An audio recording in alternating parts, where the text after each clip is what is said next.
Hello à toi et bienvenue dans ce nouvel épisode de podcast. Je m'appelle Megan et je suis accompagnatrice à l'éveil de soi. Et pour cela, mon outil de prédilection est le Human Design. Alors dans cet épisode, je voudrais te parler de comment maximiser ta productivité grâce au Human Design. Et pour ça, on va plonger en profondeur dans les spécificités de chaque type énergétique et du coup aussi découvrir des conseils pratiques pour pouvoir gérer ton temps de façon optimale. Avant de commencer, si tu n'as toujours pas fait ton schéma corporel en Human Design, je t'invite à aller regarder en description de cet épisode. Tu trouveras le lien d'un site internet sur lequel tu peux faire ton schéma corporel de façon tout à fait gratuite. Pour cela, tu auras besoin de ta date de naissance, ton lieu de naissance et ton heure de naissance. Et grâce à ça, tu pourras voir quel type énergétique tu es. Donc, qu'est-ce que le Human Design ? Le Human Design, c'est un outil de développement personnel et de connaissance de soi. Ça reste vraiment un outil, il est là pour t'aider, mais il n'est pas là pour t'obliger à faire quoi que ce soit. Et donc, c'est vraiment un outil qui est très puissant parce qu'il permet de comprendre comment utiliser notre énergie de façon vraiment optimale. Donc, en Human Design, il existe 4 à 5 types énergétiques suivant les écoles. Le Manifesting Generator et le Générateur, le Manifestor, le Projector et le Réflecteur. Et vraiment, chaque type énergétique a ses propres caractéristiques, ses propres besoins spécifiques en termes de gestion du temps. Donc, c'est parti. On commence tout d'abord avec le générateur et le manifesting générateur. Donc, si tu es un générateur ou un manifesting générateur, ça veut dire que tu as le centre sacral qui est défini. Donc, dans ton schéma corporel, tu auras de la couleur dans le deuxième carré en partant du bas. C'est vraiment la caractéristique des générateurs et des manifesting générateurs. Et du coup, ça te donne vraiment une énergie durable, mais à condition que tu suives vraiment ce qui te passionne. Et du coup, pour maximiser ta productivité, tu devrais vraiment te concentrer sur des projets qui vraiment t'inspirent vraiment, qui te font kiffer, qui, voilà, ça, dans ton ventre, dans tes tripes, ça vibre de joie, ça te procure vraiment une satisfaction et un plaisir énorme. Donc par exemple, si tu es un générateur et que tu aimes par exemple créer du contenu pour les réseaux sociaux, eh bien consacre vraiment une bonne partie de ta journée à cette activité. Et ce sera important quand même de faire des pauses régulières pour éviter l'épuisement. Et un bon conseil que je pourrais te donner, c'est vraiment, tu peux très bien pratiquer la technique Pomodoro. Par exemple, 25 minutes de travail intense et 5 minutes de pause. Ça peut vraiment t'aider à maintenir un niveau d'énergie qui sera vraiment élevé et endurant tout au long de ta journée. Passons maintenant au type projecteur. Si tu es un projecteur, tu excelles vraiment dans tout ce qui est analyse et la gestion des énergies des autres. Tu es vraiment le guide, le conseiller de l'humanité. Et du coup, toi, en tant que projecteur, tu dois vraiment privilégier la qualité au lieu de la quantité. Du coup, pour maximiser ta productivité, eh bien, tu devrais choisir des projets qui nécessitent vraiment ton expertise unique. Par exemple, si tu es très bon en stratégie, tu peux très bien te concentrer sur des tâches qui vont demander d'avoir cette compétence. Une autre chose importante aussi, en tant que projecteur, ce serait vraiment de te fixer des plages de repos et de récupération. Ça peut être une sieste, une méditation ou tout simplement sortir, te promener 5 minutes. Et ça va vraiment maintenir ton niveau d'énergie. Parce que en tant que projecteur, tu n'as pas ce centre sacral défini, donc le deuxième carré en partant du bas, ce qui fait que tu n'as pas cette énergie constante et inépuisable des générateurs et des manifesting générateurs. Et du coup, pour toi, ça va vraiment être important de prendre du repos et de la récupération dans ta journée. Tu peux vraiment être très efficace sur une courte période de temps. Tu peux d'ailleurs, en 4 heures, abattre autant de travail qu'un générateur sur sa journée. Mais du coup, tu as dépensé une énergie très intense en très peu de temps et après, tu dois te reposer, faire une pause pour recharger tes batteries. Alors c'est vrai que quand on est salarié, c'est pas toujours évident de faire des pauses régulières dans sa journée, mais autant que faire se peut, je t'invite vraiment à faire des pauses de façon assez régulière dans ta journée pour souffler un peu, te décharger des énergies que tu as accumulées, surtout si tu es dans un open space, tu vas capter énormément d'énergie autour de toi. Et du coup, souffler un petit peu pour ensuite retourner au travail et accomplir la tâche que tu as à faire, la tâche suivante. Parlons maintenant du type manifestor. Donc, en tant que manifestor, toi non plus, tu n'as pas le centre sacral activé, mais tu vas avoir ton centre de la gorge, donc le troisième le troisième centre en partant du haut, le carré, qui sera relié à un centre moteur. Ce sera soit le plexus solaire, le cœur ou la racine. Et ça fait de toi un manifestor.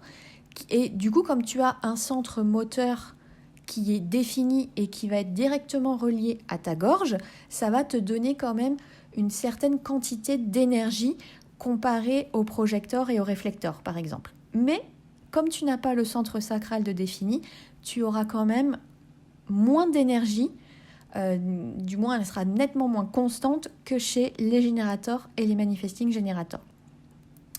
Donc en tant que manifestor, tu es vraiment l'initiateur naturel et tu excelles pour démarrer des projets et du coup faire des actions assez rapides. Donc pour maximiser ta productivité, tu devrais vraiment te focaliser sur des tâches qui ont un impact immédiat. Par exemple, si tu as une idée qui te vient en tête, prends le temps de la mettre en œuvre immédiatement plutôt que de la laisser traîner dans un coin.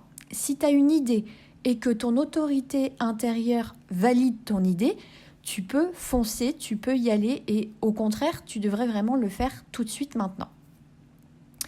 Et du coup, en tant que manifestor, tu pourrais vraiment bénéficier de définir des moments précis dans ta journée pour initier des tâches et surtout, pense bien à informer les autres de tes intentions pour éviter les résistances et qu'on vienne t'interrompre dans ton action. Pour finir, parlons du réflecteur. Si tu es réflecteur, ça veut dire que quand tu regardes ton schéma corporel, l'ensemble des formes géométriques qui sont en fait les centres énergétiques en Human Design sont blancs. Tous tes centres sont non définis. Et ça fait de toi quelqu'un qui a vraiment une sensibilité particulière à ton environnement. Tu dois vraiment accorder une attention spéciale à ton bien-être émotionnel, mental et physique. Pour maximiser ta productivité, tu devrais pratiquer des techniques de relaxation et de méditation. Tu pourrais vraiment utiliser la méditation quotidienne pour aller vérifier ton état intérieur en quelque sorte et pouvoir par la suite ajuster ton emploi du temps en conséquence de ce que te dit ton état intérieur. Évidemment, là encore, si tu es salarié, je le conçois, c'est pas forcément évident, mais voilà, essayez de faire ça pour tester, expérimenter, voir si tu constates un changement ou pas chez toi. Qu'est-ce que tu ressens de faire ça ? Comment est ton énergie ? Est-ce que tu as l'impression de peut-être plus te respecter ou peut-être pas, c'est ok.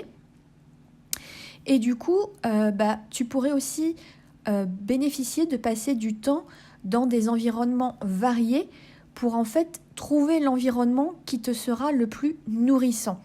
Comme tu as tous tes centres énergétiques qui sont blancs, tu vas capter et amplifier les énergies de tous les centres définis qui sont autour de toi.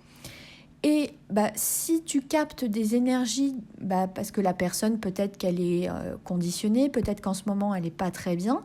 Donc, ça va être hyper important de trouver un environnement dans lequel tu te sens bien, dans lequel tu sens qu'il y a des bonnes énergies, parce que tu vas pouvoir les capter, les amplifier et surfer sur ces énergies le temps que tu es dans ces énergies proches de ces personnes. Donc si tu as envie d'en savoir plus sur toi, de vraiment te comprendre sur toutes les coutures, je t'invite à faire ton manuel personnalisé en Human Design. Tu trouveras le lien en description de cet épisode ou tu peux directement aller sur mon site internet www.meghanthiebaut.fr. C'est un PDF d'environ 150 pages où vraiment je viens décrypter l'ensemble des éléments qui sont sur ton schéma corporel. Donc tu l'auras compris, si on comprend les tendances naturelles de notre type énergétique, on va vraiment pouvoir adapter notre gestion du temps pour maximiser notre productivité. Et ça, quel que soit notre type énergétique. Il existe vraiment des stratégies spécifiques qu'on peut mettre en place pour tirer le meilleur parti de notre temps dans la journée. On est dans une société où on nous dit qu'il faut être très productif, que les journées, on a l'impression qu'elles ne font plus 24 heures parfois, tellement on a de choses à faire.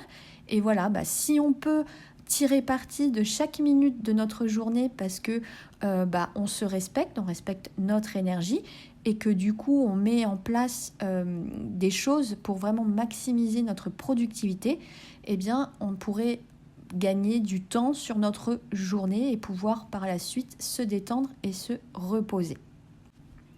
Un petit conseil que je te donne au passage avant de te quitter, voilà, tu fais ou tu fais pas, pareil, c'est ok, mais tu pourrais comme te créer un planning basé sur ton type énergétique, sur ton propre ressenti, sur ta propre expérimentation de ton énergie.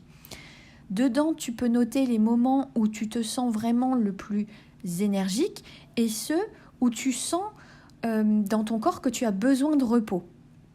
Et du coup, par la suite, tu peux utiliser ces informations pour structurer ta journée de façon optimale. Par exemple, si tu constates que tu as beaucoup plus la patate le matin, eh bien consacre peut-être les tâches qui te semblent les plus importantes et prioritaires à ce moment-là de la journée.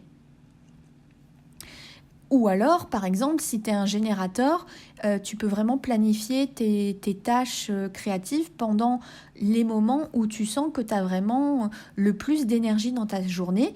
Et les tâches qui te passionnent peut-être moins, par exemple les tâches administratives si tu as ta propre entreprise et que c'est pas vraiment ton kiff, l'administratif, il y en a qui adorent, mais c'est pas forcément le cas de tout le monde, et bien de faire ces tâches pendant tes moments où tu sens que l'énergie elle n'est pas forcément au top.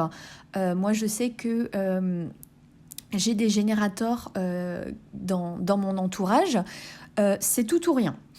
Soit ils préfèrent commencer par, entre guillemets, les tâches ingrates qu'ils aiment le moins dans la journée et finir sur des tâches vraiment qu'ils préfèrent pour remonter leur jauge d'énergie. Il ne faut pas oublier qu'un générateur, s'il kiffe ce qu'il fait, sa jauge d'énergie remonte naturellement. Et il y en a d'autres qui, au contraire, préfèrent commencer par les tâches qu'ils adorent. Ça va vraiment booster leur énergie, etc. Et finir par des tâches, entre guillemets, plus ingrates pour eux. Là, c'est vraiment à toi de voir dans quel sens tu veux aménager ton planning pour voir ce qui, pour toi, est le mieux et te correspond le mieux. Voilà, j'espère que cet épisode t'aura plu. Je te dis à très vite dans un nouvel épisode de podcast.